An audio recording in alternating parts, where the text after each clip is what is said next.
sais que les anges participent à leur manière au culte de l'Église, au rassemblement des chrétiens. Donc je suppose qu'ils sont sur les chaises vides. Bienvenue à tous. Voilà. Je vais juste lire un texte et puis quelques petites choses entre eux. Alors, à Corinthiens 15, l'apôtre Paul, voilà ce qu'il nous dit, et c'est l'objet de nos réunions, notre rencontre ce matin. Je vous rappelle, frères, l'évangile que je vous ai annoncé, que vous avez reçu, dans lequel vous avez persévéré, et par lequel vous êtes sauvés, si vous le retenez tel que je vous l'ai annoncé. Autrement, vous aurez cru en vain. Voilà, on est réunis ce matin parce qu'on a cru à l'évangile de Jésus-Christ, mort et ressuscité pour nous. Et c'est pour cela qu'on est là ce matin, pour le glorifier, pour l'honorer et lui rendre grâce pour ce qu'il a accompli pour nous à la croix. Alors, je continue un petit peu avec une lecture, si je ne la perds pas. Voilà.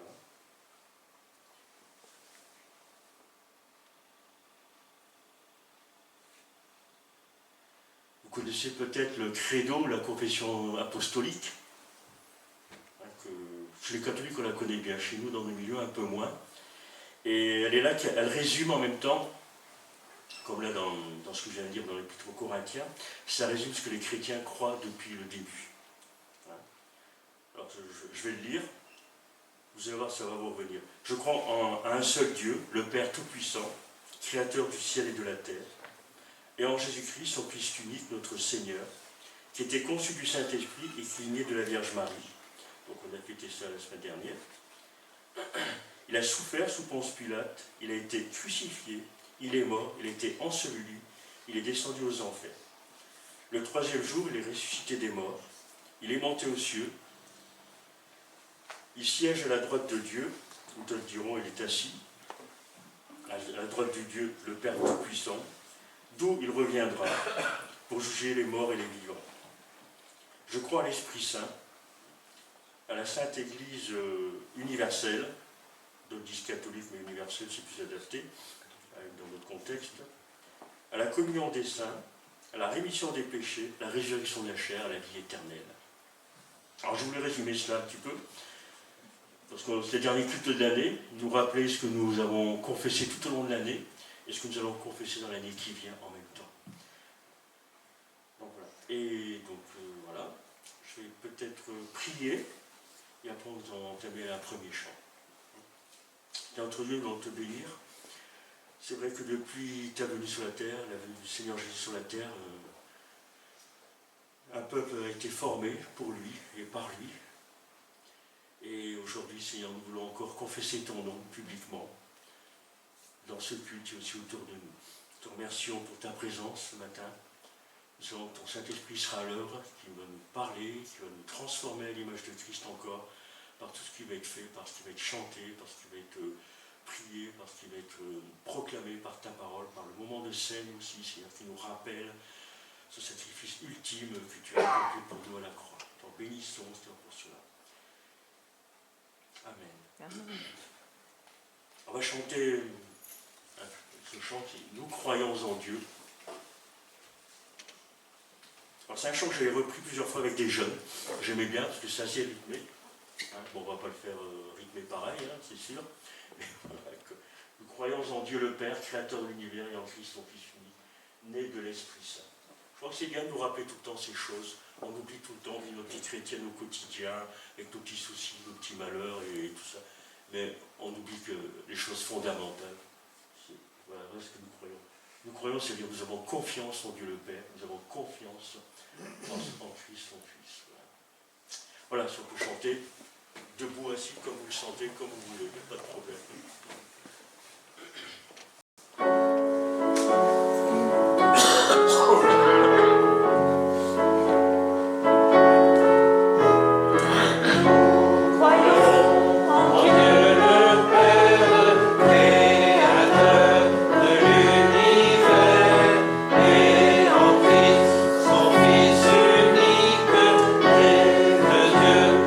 Esprit Saint, nous voyons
notre Seigneur et Sauveur.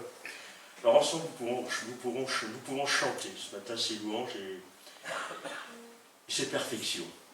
On va chanter le prochain chant.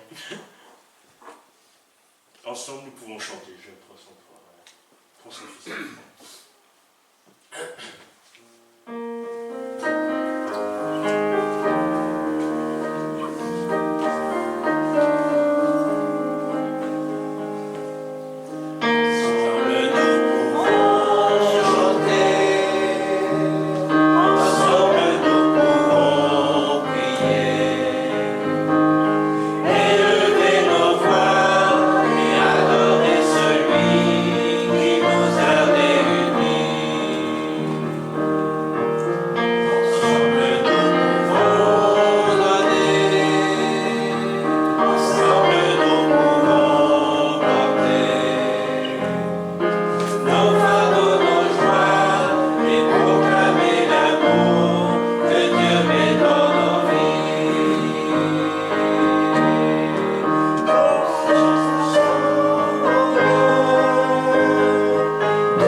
On partage nos fardeaux les uns avec les autres. Donc il y a des nouvelles à nous donner de la part de Merzouk.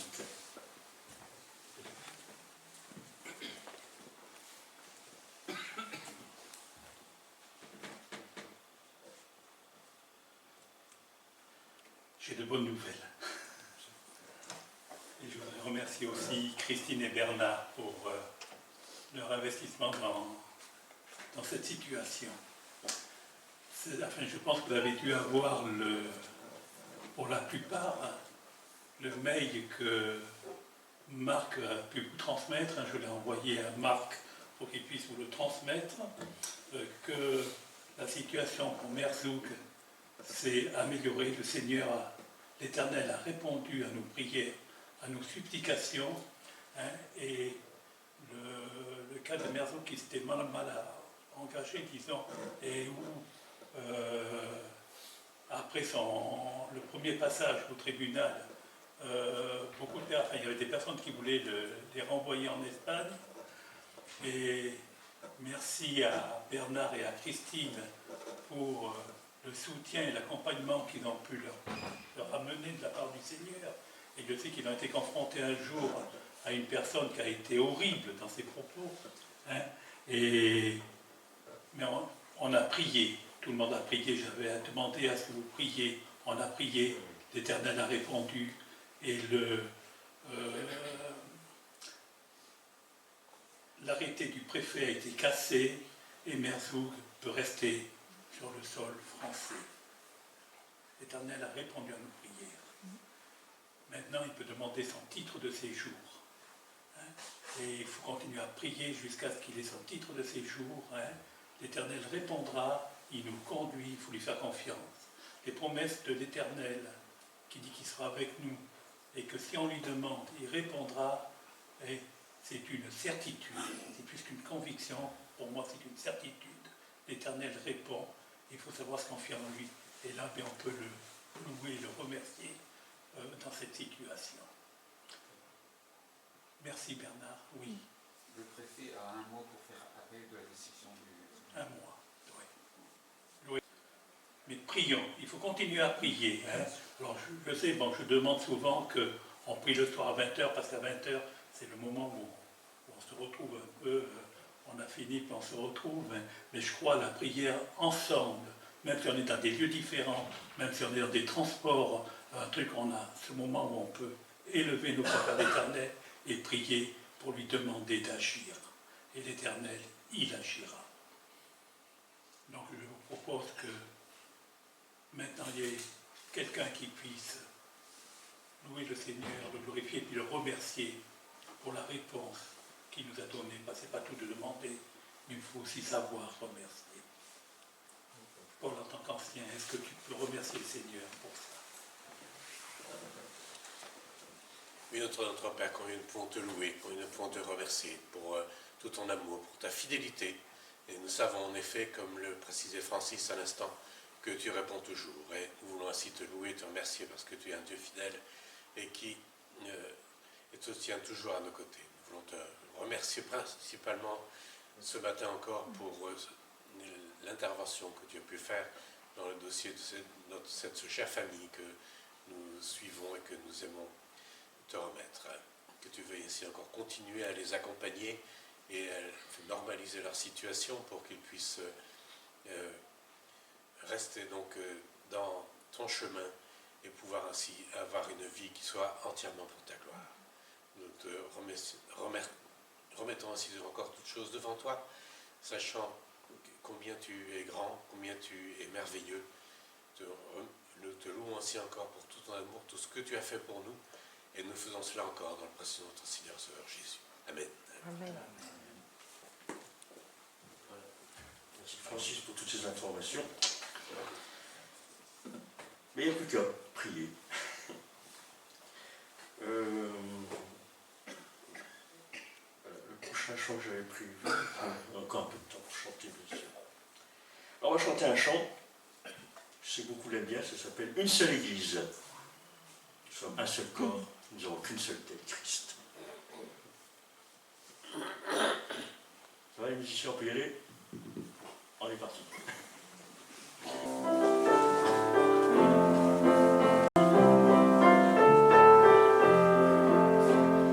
Yeah.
chant et après je laisserai la place.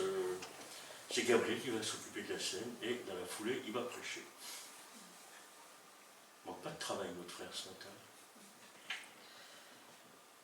Alors, vous voyez au choix, digne est l'agneau sacrifié. Voilà, pour introduire la scène. Vous avez vu dans ce chant-là, que l'on a chanté précédemment, il y a un sacré programme à mettre en pratique. Hein, vous voyez, on a du boulot. Hein. Mais bon, la grâce de Dieu est agissante, Saint-Esprit agit dans nos vies, dans nos cœurs. Tout ce qui nous est demandé, c'est d'avoir des cœurs bien disposés et des esprits bien disposés. Et c'est lui qui fait l'œuvre.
Un peu dans le prolongement de ce que nous avons déjà chanté, je vous invite à prendre vos Bibles dans l'Évangile selon Jean, au chapitre 12.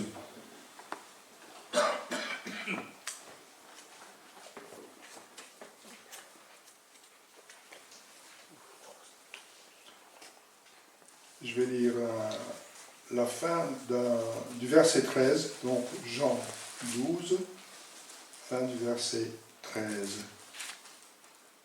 Hosanna, béni soit celui qui vient au nom du Seigneur, vive le roi d'Israël. nous sommes là, à une semaine de la mort de notre Seigneur. Et maintenant, je reprends au verset 20. Parmi ceux qui étaient venus à Jérusalem pour adorer Dieu pendant la fête, il y avait aussi quelques personnes non juives. Elles allèrent trouver Philippe qui était de Bethsaïda, en Galilée. Et ils lui firent cette demande. Nous aimerions voir Jésus. Philippe alla le dire à André. Puis, tous deux allèrent ensemble le dire à Jésus. Celui-ci leur répondit, « L'heure est venue où le Fils de l'homme va entrer dans sa gloire. Vraiment, je vous l'assure, si le grain de blé que l'on a jeté en terre ne meurt pas, il reste un grain unique. Mais s'il meurt, il porte du fruit en abondance. Celui qui s'attache à sa propre vie la perdra. Mais celui qui fait peu de cas de sa vie, en ce monde, la gardera pour la vie éternelle. Si quelqu'un veut être à mon service, qu'il me suive. Là où je serai, mon serviteur y sera aussi. Si quelqu'un est à mon service, le Père lui fera honneur. À présent, je suis troublé. Que dirais-je? Père, délivre-moi de cette heure. Mais c'est précisément pour cela que je suis venu sur cette terre à cette heure. Père, manifeste ta gloire. Alors une voix se fit entendre venant du ciel. J'ai déjà manifesté ma gloire et je la manifesterai à nouveau. La foule qui se trouvait là et qui avait entendu le son de cette voix crut que c'était un coup de tonnerre. D'autres disaient, un ange vient de lui parler. Mais Jésus leur déclara, ce n'est pas pour moi que cette voix s'est fait entendre, c'est pour vous. C'est maintenant que va avoir lieu le jugement de ce monde. Oui, maintenant, le dominateur de ce monde va être expulsé. Et moi, quand j'aurai été élevé au-dessus de la terre, j'attirerai tout homme à moi. Par cette expression, il faisait allusion à la manière dont il allait mourir. La foule répondit, « La loi nous apprend que le Messie vivra éternellement. Comment peux-tu dire que le Fils de l'homme doit être élevé au-dessus de la terre? Au fait, qui donc est ce Fils de l'homme » Jésus leur dit alors, « La lumière est encore parmi vous pour un peu de temps. Marchez tant que vous avez la lumière pour ne pas vous laisser surprendre par les ténèbres. Car celui qui marche dans les ténèbres ne sait pas où il va. Tant que vous avez la lumière, croyez en la lumière, afin de devenir vous-même des enfants de lumière. » Après cela, Jésus s'en alla et se tint caché loin d'eux. Malgré le grand nombre des signes miraculeux que Jésus avait accomplis devant eux, ils ne croyaient pas en lui. Alors s'accomplit ce que le prophète Ésaïe leur avait prédit. « Seigneur, qui a cru à notre message? Et à qui la puissance du Seigneur a-t-elle été révélée? Pourquoi ne pouvait-il pas croire? C'est encore Ésaïe qui nous en donne la raison quand il dit « Dieu les a aveuglés, il les a rendus insensibles, afin qu'ils ne voient pas de leurs yeux, qu'ils ne comprennent pas avec leur intelligence, qu'ils ne se tournent pas vers lui pour qu'il les guérisse. » Ésaïe a dit cela parce qu'il avait vu la gloire de Jésus et qu'il parlait de lui. Et pourtant, même parmi les dirigeants, beaucoup crurent en lui, mais à cause des pharisiens, ils n'osaient pas le reconnaître ouvertement, de peur d'être exclus de la synagogue, car ils tenaient davantage à la gloire qui vient des hommes qu'à celle qui vient de Dieu. Jésus déclara à haute voix, « Si quelqu'un met sa confiance en moi, ce n'est pas moi seulement qu'il croit, mais encore en celui qui m'a envoyé. qui me voit aussi celui qui m'a envoyé. C'est pour être la lumière que je suis venu dans le monde, afin que tout homme qui croit en moi ne demeure pas dans les ténèbres. Si quelqu'un entend ce que je dis, mais ne le met pas en pratique, ce n'est pas moi qui le jugerai, car je ne suis pas venu pour juger le monde, mais pour le sauver. Celui donc qui me méprise et qui ne tient pas compte de mes paroles a déjà son juge. C'est cette parole même que j'ai prononcée. Elle le jugera au dernier jour. Car je n'ai pas parlé de ma propre initiative. Le Père qui m'a envoyé m'a ordonné lui-même ce que je dois dire et enseigner. Or, je le sais bien, l'enseignement que m'a confié le Père, c'est la vie éternelle. Et mon enseignement consiste à dire fidèlement ce que m'a dit le Père. La semaine passée encore, nous parlions de Noël, Jésus qui est venu en tant que lumière dans les ténèbres. Et là, nous voyons que cette lumière va partir, il sera crucifié. Jésus est conscient de ce qui va se passer, il le sait, il l'a annoncé, donc, mais il sait que le moment est là, que ça va se produire. Et il met ses disciples au courant. Encore la semaine d'avant, il était appelé le roi d'Israël, et là, le roi s'en va, la lumière va quitter cette terre de ténèbres. Et nous avons vu que Jésus dit qu'il doit mourir, qu'il est comme un grain qui est déposé en terre, il doit mourir pour pouvoir porter du fruit. Et nous sommes, nous, au bénéfice du sacrifice de Jésus. Et ce matin, nous voulons, en prenant ces signes, le pain et le vin, nous souvenir de ce qui s'est passé là, dans la chambre haute. Jésus a pris du pain, il l'a distribué à ses disciples. Il a dit, ceci est mon corps. Et puis en fin de repas, il a pris une coupe. Il a dit, ceci est le sang de la nouvelle alliance. La nouvelle alliance qui consiste dans le pardon des péchés pour ceux qui vont croire en lui.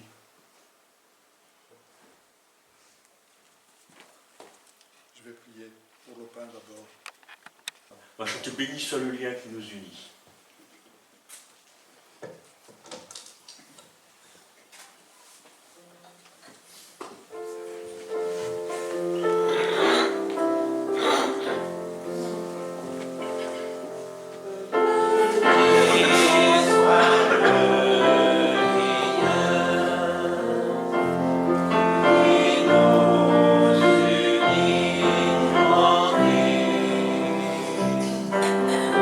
Sun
frères et sœurs, l'année passée, je pense que plus ou moins dans cette période, ou plutôt le premier dimanche de la nouvelle année, j'ai dit que j'avais une nouvelle résolution, je ne sais pas si vous en souvenez.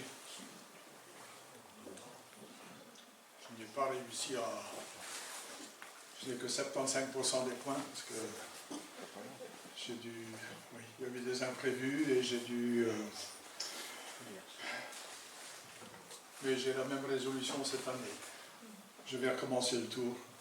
C'est vraiment bien de parcourir toute la Bible en un an. Ça permet de se ressourcer, ça permet de situer plus facilement certains endroits. Et comme vous avez pu le comprendre par la lecture du chapitre 12 de Jean, ben, vous comprendrez que la fin de ma lecture, c'était l'Évangile selon Jean. Enfin, tous les jours, il y a 4 parties de la Bible différentes, donc ça permet de varier, ça permet de parcourir tout, c'est très intéressant. Mais revenons à Jésus. Pour Jésus, l'unité de l'Église était un sujet très très important. Il a prié dans ce sens en Jean 12. Il y a ce qu'on appelle la prière sacerdotale, et c'est la prière que Jésus adresse à son Père pour qu'il donne protection à ses disciples et puis qu'il donne protection également à ceux qui vont croire dans ses disciples. En Jean 11, avant que Jésus ne prie pour que Lazare revienne à la vie, il avait adressé à son Père une prière dans laquelle il dit « Père, je sais que tu m'exauces toujours. » Et en Jean 12, comme je vous ai dit, Jésus prie pour l'unité de son Église. Il veut que tous soient un. Et d'après les différents commentateurs, être un, ça signifie que nous avons en commun le désir de servir et de glorifier Dieu. Et si nous avons ce même but dans la vie, dans notre vie d'église, eh bien, ça nous rassemble. Hier, j'ai regardé une émission sur France 5. Oui, vous voyez, nous, Belges, on regarde. Je pense français. Et c'est une émission qui avait rapport avec la Suisse. Et on montrait que dans les différents villages, il y a vraiment une cohésion, parce que tout le monde participe au folklore, tout le monde a un intérêt commun, et cet intérêt commun, ça permet de les souder. Il n'y avait pas grand-chose sur la foi, vous savez, la foi se perd. On était dans un village où avant il y avait des réformés, mais c'était avant. Donc vous voyez, ça s'est perdu quand même avec le temps, parce qu'on doit, si on veut avancer dans la foi, il faut un petit peu s'encourager les uns les autres.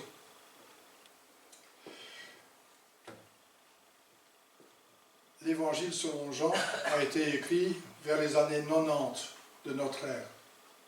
Alors que l'endroit où je vais vous amener, c'est l'épître aux Éphésiens. Cette épître a été écrite de Rome à l'église d'Éphèse, mais dans beaucoup de manuscrits, ce n'est pas indiqué à Éphèse, mais c'est ce qu'on considère comme une lettre circulaire, une lettre qui a été adressée à différentes églises en Asie mineure.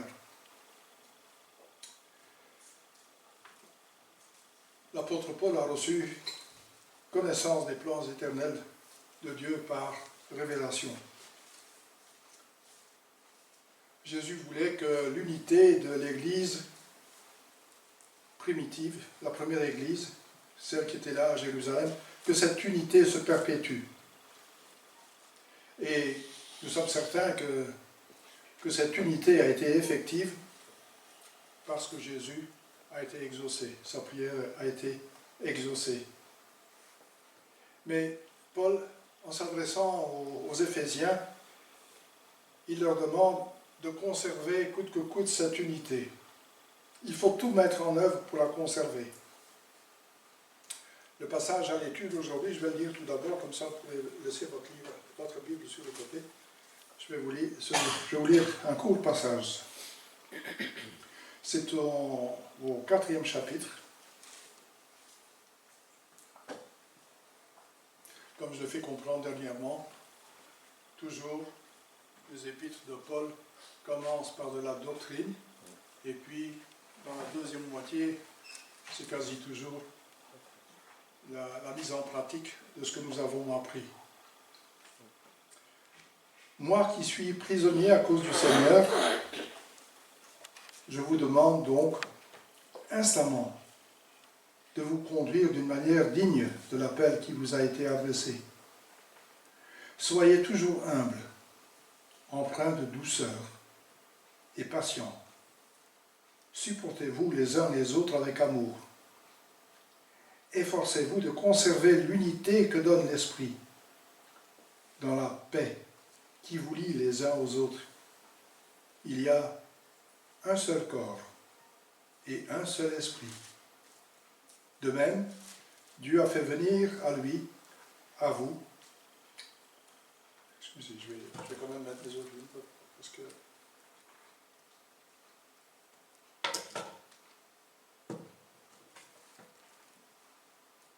Donc, efforcez-vous de conserver l'unité que donne l'Esprit dans la paix qui vous lie les uns aux autres. Il y a un seul corps et un seul esprit. De même, Dieu vous a fait venir à lui en vous donnant une seule espérance, celle à laquelle vous avez été appelés. Il y a un seul Seigneur, une seule foi, un seul baptême, un seul Dieu et Père de tous, qui règne sur tous, qui agit par tous et qui est en tous. Jusque-là, la lecture.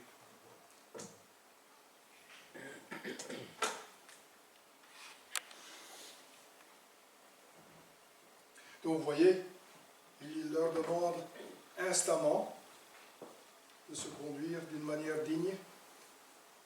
Et puis au début du verset 3, il dit « Efforcez-vous ». Donc ça veut dire que ce n'est pas quelque chose de naturel, nous devons vraiment y mettre un petit peu du nôtre.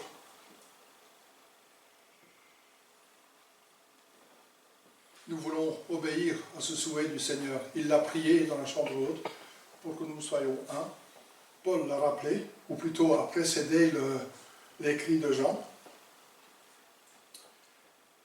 Donc nous voulons cette année travailler à cette unité. Je ne me suis pas concerté avec les autres anciens, mais ce que je vous demande, c'est quelque chose de salutaire. Salutaire pour nous, salutaire pour notre Église, salutaire pour l'Église en général. En début d'année, comme je vous l'ai dit, on veut chaque fois faire mieux que l'année d'avant. Et comme je viens déjà de le dire, on doit travailler d'une manière inlassable à l'unité entre membres de notre communauté. Ce n'est pas toujours facile. Il y a ici beaucoup de Français, nous sommes en France, c'est évident. Il y a même un Belge rescapé. Il y a une Congolaise, tu viens du Congo, oui. Et puis, pour le moment, il n'y a pas d'autres. Ah, oui, mais toi, tu es asiatique. Donc, Saïd représente le continent asiatique. Donc, nous venons de différentes contrées. Et entre nous, il y a des différences culturelles. Nous avons grandi à des endroits différents et nous voyons les choses d'une manière. Comme je disais un passage à propos du tam-tam, utilisé en Afrique. Pour les uns, on voit ça comme un signe d'appel. Les autres voient ça comme quelque chose de maléfique. Et certains ont abandonné le tam-tam. Enfin, je ne suis pas là pour juger des différences culturelles. Donc, ces différences ne nuisent pas à l'entente que nous avons entre nous. Et le déroulement des cultes ne s'en ressent pas. Quoique, quand on voit des cultes qui sont montrés à la télévision, nous voyons que nos frères et sœurs africains bougent un peu plus que nous. Et ils le vivent intensément. Aucune critique, aucune critique. mais nous voulons vivre en paix, en négligeant ces différences culturelles, car les points essentiels sont la doctrine. Et c'est la doctrine que nous partageons entre nous. Et pour être vraiment unis, tout est une question d'amour les uns pour les autres. L'amour chrétien possède des qualités grandioses. Et cet amour que nous avons les uns pour les autres permet de maintenir l'unité. Le mot « aimer », tel qu'il est cité en Éphésiens, c'est le terme « agapéo ». J'aime comme Dieu. J'aime sans condition. J'aime sans rien exiger en échange. Le mot agapéo et l'amour agapé est utilisé 17 fois dans l'épître aux Éphésiens, pour 107 fois dans l'ensemble des épîtres de l'apôtre Paul. On peut dire que l'apôtre Paul a martelé ce signe d'amour, cette notion dans l'épître aux Éphésiens. Un autre endroit où on peut manifester de l'amour les uns pour les autres, c'est la vie de couple entre mari et femme. Et elle est à la base du bonheur dans tous les domaines de notre vie. En tant que mari et femme, quand tout va bien, c'est vraiment merveilleux. Et comme je vous ai dit, il y a des répercussions en aval. Quand nous sommes de bonne humeur à la maison, cette bonne humeur se transmet également autour de nous dans les différentes communautés. Nous avons des communautés de travail, des communautés où on habite. Il y a différents rassemblements. Des écoles, par exemple, où nos enfants vont à l'école, ça nous permet de côtoyer des gens qui ont d'autres idées. Donc, comme je vous dis, l'optimisme et le bonheur matrimonial ont des effets positifs, même au-delà de la communauté à laquelle nous appartenons. Mais nous devons reconnaître que pour maintenir une bonne relation avec notre conjoint, on doit y travailler au quotidien.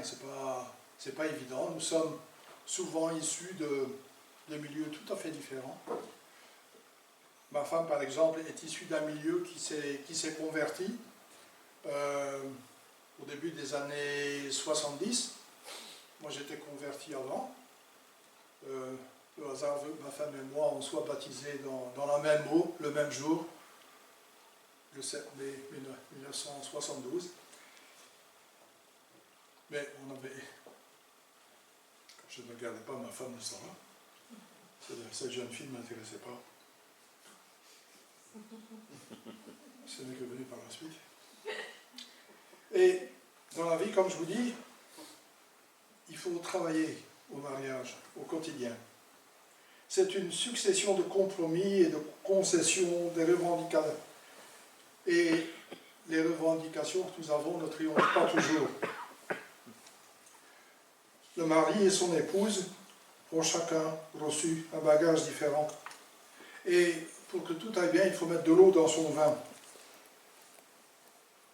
Si on va aller plus loin ensemble.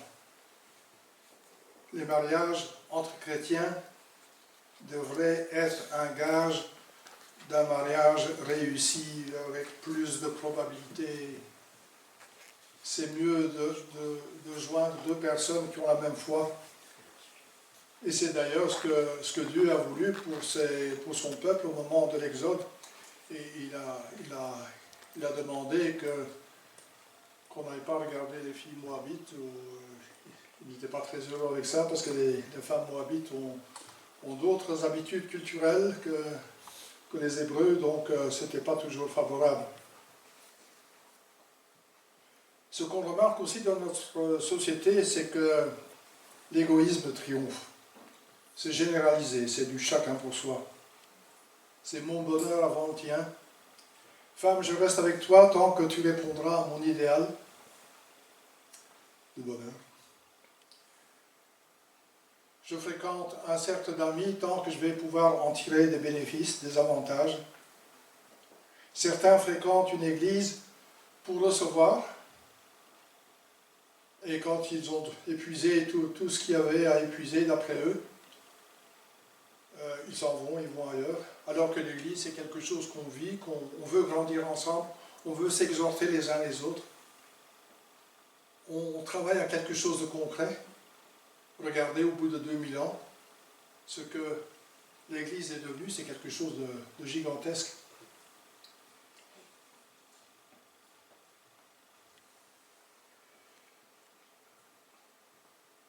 Donc on attend des courbettes.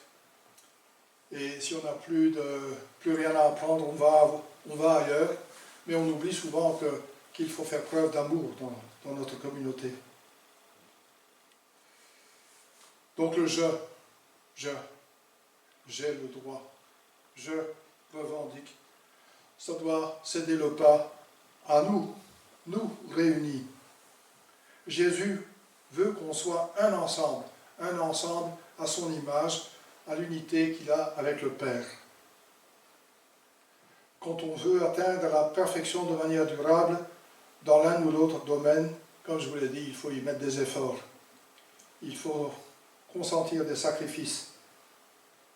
En tant que membre du corps de Jésus-Christ et en tant que bénéficiaire de nos bénédictions spirituelles dans les lieux célestes, nous devons travailler au maintien de l'unité dans notre communauté. Et d'après le verset 1 d'Éphésiens 4, nous voulons être jugés dignes de notre salut et de notre statut d'enfant de Dieu.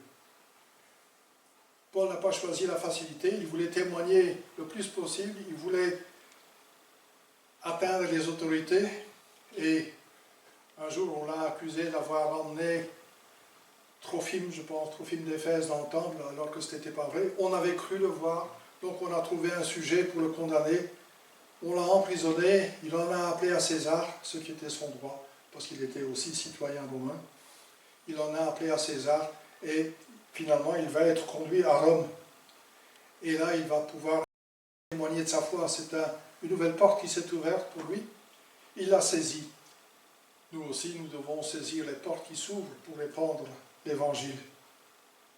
Paul savait que ce combat allait être suivi probablement de sa mort, et c'est ce qui s'est produit d'ailleurs. Donc, il est mort martyr, il s'est investi pour évangéliser, pour glorifier au mieux le Seigneur, et il n'a pas choisi la facilité. Nous aussi, nous sommes encouragés à nous charger de notre croix. Ce n'est pas toujours un chemin facile que nous avons à parcourir. Nous devons souvent sortir de notre zone de confort pour servir au mieux notre Seigneur et être le plus efficace possible pour lui. L'appel au salut, je le répète, comporte des privilèges étalés dans les 3 premiers chapitres d'Éphésiens. Et les responsabilités à mettre en œuvre se retrouvent dans les 3 derniers chapitres. La pratique se base toujours sur des notions de doctrine. Et comme je vous l'ai dit il y a quelques semaines, quand il y a des impératifs dans le Nouveau Testament, c'est qu'il y a auparavant des indicatifs. Donc, si nous sommes appelés à faire quelque chose, c'est que nous en sommes capables, parce que nous avons été placés dans une position privilégiée. Nous bénéficions déjà de privilèges célestes, de bénédictions célestes. Pourquoi? C'est parce que nous formons un corps avec le Seigneur Jésus. Il est la tête d'un corps, et cette tête est déjà au ciel. Mais une tête est reliée à un corps, donc nous sommes déjà au ciel, en Jésus. Et nous sommes encore réunis avec nos frères et sœurs, horizontalement, je dirais. Et nous devons travailler à ça.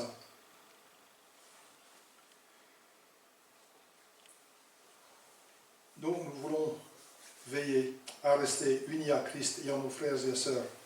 Et nous voulons que la paix règne. Car quand on s'approche vraiment du Seigneur, c'est comme s'approcher du centre d'un cercle. Quand on s'approche du centre, qui est le Seigneur, eh bien on se rapproche les uns des autres. On s'aime, on s'apprécie, parce qu'on partage des choses qu'on a en commun. Qu'est-ce qui permet d'obtenir cette humilité? L'humilité. L'humilité est un moyen pour maintenir l'unité que l'apôtre Paul demande aux Éphésiens. Donc, l'humilité, c'est l'abaissement de soi dans le contexte des relations et de service, et de notre service pour le Seigneur. Elle consiste à penser et à juger sans s'élever soi-même. Cette idée d'abaissement volontaire était répugnante pour les Romains. Elle était déjà répugnante chez les Grecs. Nous ne pouvons pas plaire à Dieu si l'humilité n'est pas présente, si elle ne se manifeste pas dans notre vie. Souvenez-vous de ce que Paul nous a rappelé la semaine passée. Notre Paul Potvin.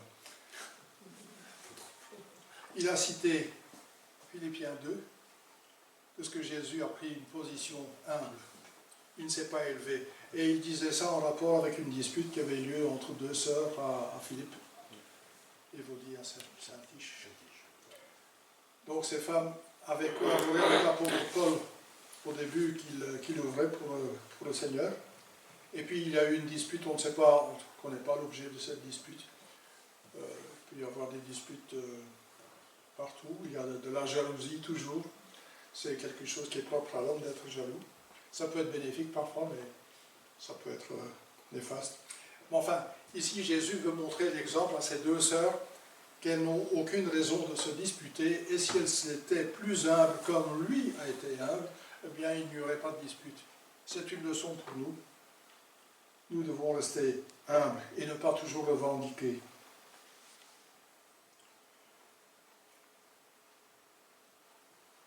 Donc il faut constamment essayer d'atteindre l'humilité.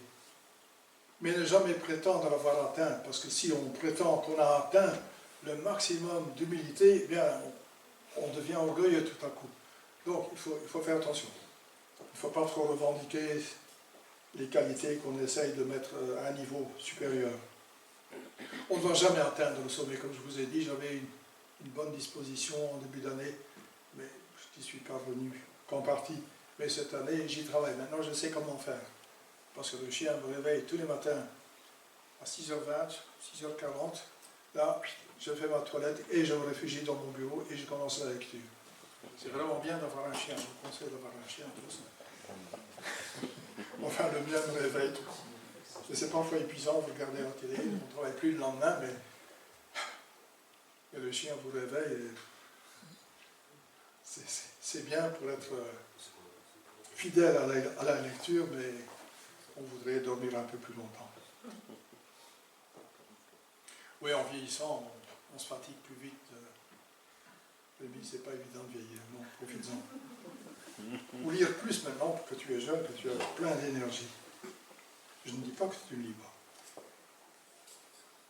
Donc, l'humilité est considérée comme la plus fondamentale des vertus chrétiennes. Et il y a un personnage dans la Bible qui était aussi orgueilleux, c'est Lucifer, et vous voyez où ça l'a mené. Il a été précipité hors du ciel, d'après Ésaïe 14, versets 12 à 23. Le péché originel d'Adam et Ève a été aussi l'orgueil. Ils voulaient se mettre au-dessus de Dieu. L'humilité conduit à une deuxième vertu chrétienne, c'est la douceur. Et la douceur va souvent de pair avec l'humilité. La douceur évoque le contrôle de soi. Elle est opposée à l'esprit de rancune et au désir de vengeance. La douceur fait également partie du fruit de l'esprit que vous retrouvez en Galates 5, verset 23. La douceur, c'est la puissance contrôlée. La personne douce agit sans brusquerie. David a fait preuve de douceur en refusant de tuer Saül dans la grotte d'En-Gedi, près de la mer Morte. La patience permet de supporter les circonstances difficiles et elle n'y cède jamais. Il faut parfois avoir de la patience. Nous avons dû avoir de la patience dans nos prières pour Merzouk. Nous avons dû avoir de la patience dans nos prières pour Saïd. Nous devons savoir attendre le moment choisi par Dieu. Dieu avait promis une descendance nombreuse à Abraham et n'a rien vu venir. Ce n'est que vers sa 100e année qu'il a eu un fils, un héritier, qui répondait au profil que Dieu avait envisagé. L'Éternel avait prévenu Jérémie que personne ne croirait ses prédictions et qu'il serait haï et persécuté. Pauvre homme, toujours être insulté. Et tant d'autres prophètes. Jérémie a servi fidèlement et avec patience. Ésaïe avait reçu un avertissement semblable. L'apôtre Paul a montré une patience semblable. Le chrétien doit se montrer patient, même quand il est calomnié par ceux qui doutent de ses motifs pour servir le Seigneur. Le Seigneur est maître. Voyez 1 Thessaloniciens 5, verset 14. Le chrétien doit être constamment prêt à manifester un amour indulgent. Il jette la couverture sur les péchés des autres, d'après 1 Pierre 4, verset 8. Il ne veut pas que son frère ou sa sœur soit sujet de commérage. Il faut savoir se taire. Pour vous-même, lisez aussi Proverbe 10, verset 12. L'amour agapé est un amour indulgent qui supporte les blessures subies, tout en continuant à aimer l'offenseur. L'amour indulgent ne peut être que ce que je vous ai dit, un amour agapé. C'est un amour qui donne en continu. Il ne demande rien en échange. C'est ce que le Seigneur Jésus a fait. L'amour, Eros, c'est un amour égoïste. C'est un amour où on cherche à avoir des plaisirs, des satisfactions au bénéfice d'autres. Le vrai amour que Dieu attend de nous, c'est donner. Donner toujours. Une autre sorte d'amour, c'est l'amour philéo. C'est un amour que nous avons entre amis. Nous avons des intérêts réciproques. Nous voulons, dans notre croissance pour le Seigneur, échanger. Nous voulons nous édifier les uns les autres. Et là, c'est un amour philéo. Donc nous devons... Mais quand il y a opposition, nous devons malgré tout aimer d'une manière indulgente. Il faut être désintéressé. Donc cet amour donne. Et il est sans considération. Matthieu 5, versets 43 et 44 en parlent. Il importe de déployer tous les efforts possibles pour conserver l'unité dans l'Église, qui est voulue par Jésus, qui est permise par l'Esprit. Qu'est-ce qu'il y avait comme problème à Éphèse? Il y avait d'abord des chrétiens d'origine juive, et il y avait des chrétiens d'origine païenne, comme nous, et ils étaient réunis en une seule entité. Ce n'était pas toujours évident. Et c'est pour ça que Paul demande que nous témoignons d'humilité, de douceur, de patience, d'amour réciproque. Pas toujours réciproque. Donner, sans exiger. Nous devons donc travailler à cet ensemble et manifester. Il y avait un fossé énorme entre juifs, entre chrétiens d'origine juive et les chrétiens d'origine païenne. Mais Jésus a permis à cet abîme qu'il y avait entre deux d'être comblé.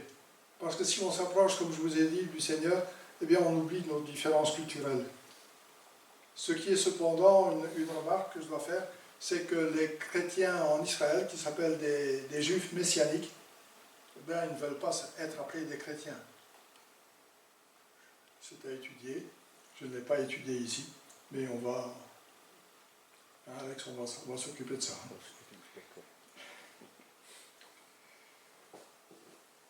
Donc, l'apôtre Paul plaide pour une prise de conscience de posséder des liens communs avec nos frères et sœurs en Christ. des liens qui nous donnent la paix. Les chrétiens de toute origine sont unis en Christ et, comme je vous dis, en paix. Et il faut s'investir pour maintenir cette paix. Dans les versets suivants, Paul expose 7 manières de nous réunir d'une manière efficace avec d'autres chrétiens.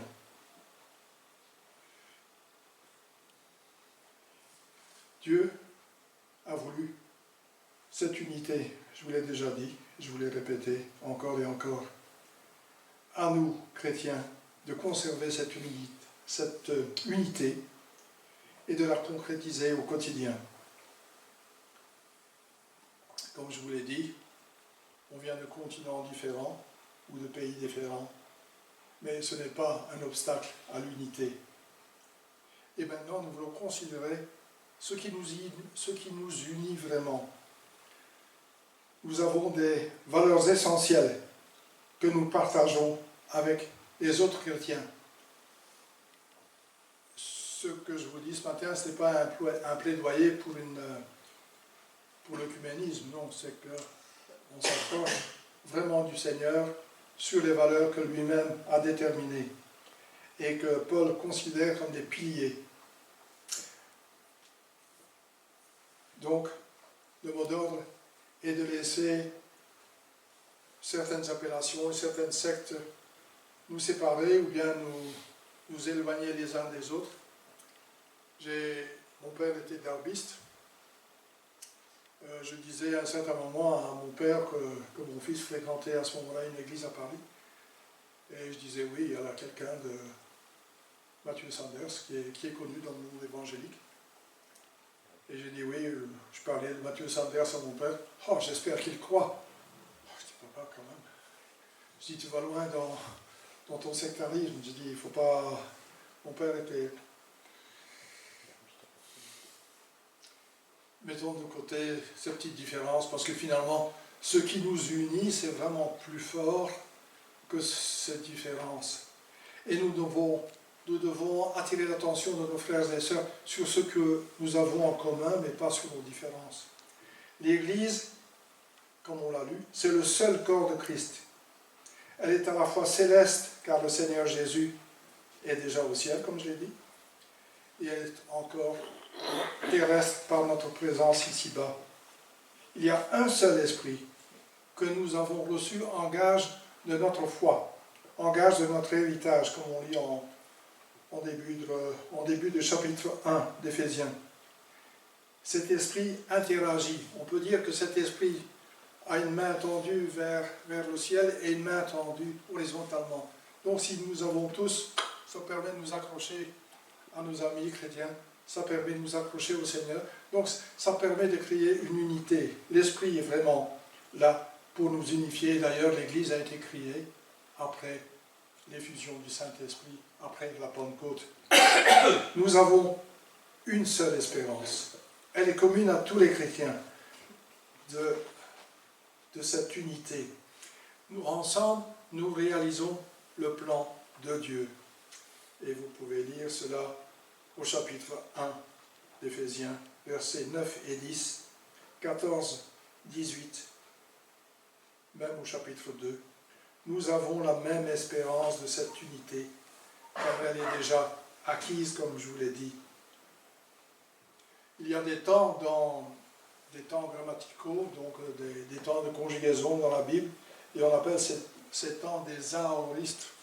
Ne me demandez pas trop, mais quand on utilise ces verbes-là, c'est quelque chose qu'on n'a pas encore, mais qui est déjà acquis.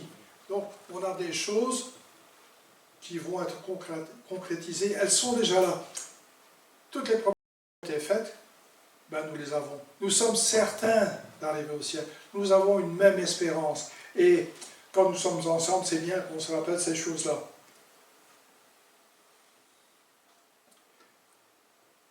Donc, notre espérance commune, c'est d'être avec Christ. De revêtir comme lui un corps glorieux et de partager bientôt sa gloire éternelle. J'en arrive à la fin, soyez rassurés. Le quatrième pilier est que nous avons un seul Seigneur, le Seigneur Jésus-Christ, par qui tout existe et par qui nous sommes. En tant que seul Seigneur, il est le seul qualifié pour secourir le peuple élu, je parle d'Israël, mais aussi le peuple acquis. Il y a un peuple choisi, Israël, et nous sommes le peuple acquis, le peuple qu'il a payé de sa vie sur la croix de Golgotha. Il ne peut pas y avoir de division dans l'Église, car nous servons un seul et même Seigneur. 5e pilier, l'unité chrétienne se construit sur la base d'une foi commune. Nous avons un seul Seigneur, une seule foi, un seul baptême. Donc, sur l'essentiel, les chrétiens parlent d'une seule voix. 6e pilier, je l'ai déjà cité, un seul baptême. Le baptême par l'immersion symbolise vraiment notre union avec Christ, notre mort avec Christ, avec lequel nous sommes identifiés. Et quand nous sortons de l'eau au moment du baptême, c'est comme la résurrection. Nous sommes en nouveauté de vie grâce au Seigneur et grâce au temps utilisé, les fameux aoristes. Donc, nous sommes déjà ressuscités avec Christ. Donc, quand le jour que nous mourrons, nous ne serons pas morts, nous serons simplement endormis parce que cette résurrection nous est déjà acquise. Donc, nous sommes unis à Christ dans sa mort et déjà dans sa résurrection. 7e et dernier pilier, un seul Dieu et Père de tous, qui règne sur tous et qui est en tous. La présentation de Paul est trinitaire, pas plus. Dieu Père, Dieu Fils, Dieu Saint-Esprit, rien d'autre. Paul affirme que le seul Dieu est la source de l'unité chrétienne. Tous, nous nous mettons en soumission. Nous nous soumettons tous au règne de Dieu. Dieu règne en Père et nous comptons sur sa présence pour vivre l'unité. Donc, le défi pour 2024, c'est de tout faire, coûte que coûte, pour maintenir cette unité. Comme Jésus l'a demandé, la première place revient à Dieu et nous voulons nous aimer davantage les uns les autres, le montrer. Nous voulons, pour y parvenir, rester humbles, être doux, être patients, nous aimer les uns les autres comme Jésus a aimé.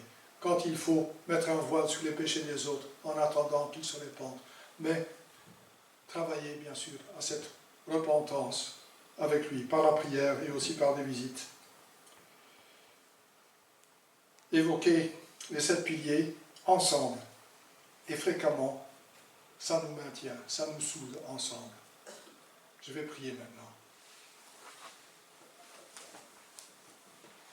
Seigneur Jésus, merci d'avoir permis que nous soyons réconciliés avec ton Père.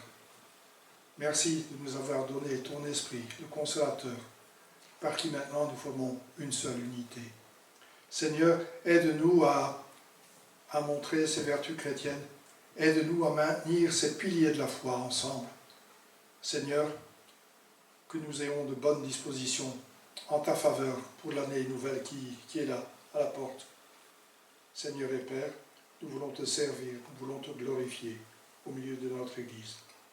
Seigneur, nous te prions pour chacun d'entre nous. Je te prie pour Jean, je te prie pour Alex, pour Brigitte, pour Nolwenn, pour Brigitte, pour Paul, pour Célia, pour Morissette, pour Léo,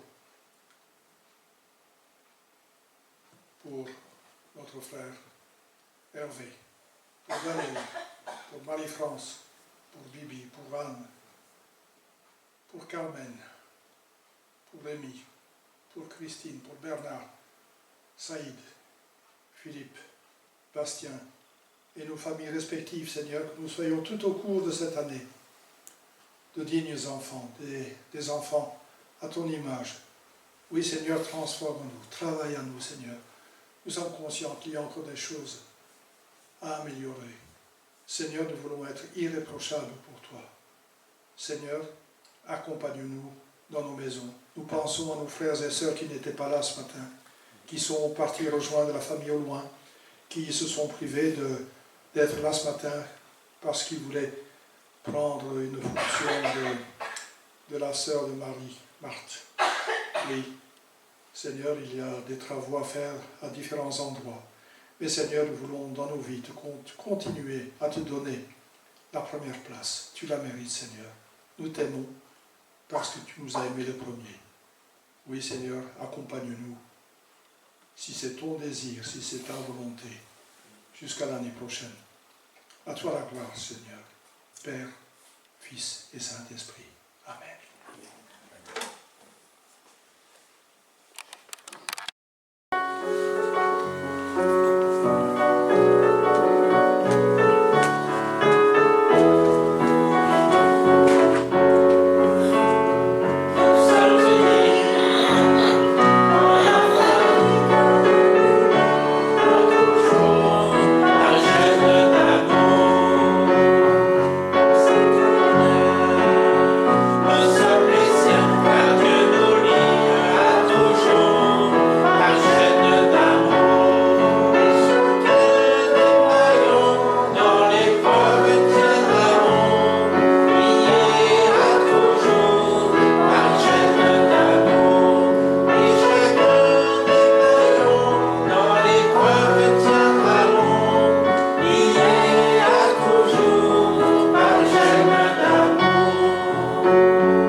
Voilà, bonne semaine à tous. Et puis passez un bon réveillon en famille.